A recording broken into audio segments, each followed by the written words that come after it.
جب رزق رکنے لگے، کمائی میں برکت نہ رہے یا پیسہ آ کر بھی ختم ہو جائے، اکثر اس کے پیچھے انسان کی کچھ غلطیاں ہوتی ہیں۔ علماء کے مطابق خاص طور پر یہ 3 باتیں اس کی بڑی وجہ بنتی ہیں۔ نمبر 1 نماز، نمبر 2 عبادت۔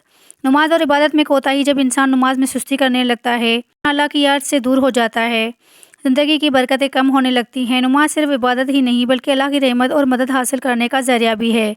جو شخص نماز کی پابندی کرتا ہے، اللہ اس کے رزق میں آسانی اور برکت پیدا فرما دیتا ہے۔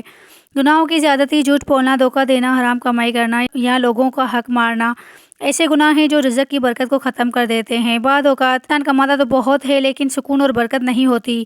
اس کی ایک بڑی وجہ گناہوں کی کثرت بھی ہو سکتی ہے۔ ناشکری اور صدقہ نہ دینا۔ اللہ نے جو نعمتیں دی ہیں، اگر انسان ان کا شکر ادا نہ کرے اور ضرورت مندوں کی مدد نہ کرے تو برکت کم ہو جاتی ہے۔ جو شخص شکر ہوا کرتا ہے، اللہ اس کے مال اور رزق میں مزید اضافہ فرما دیتا ہے۔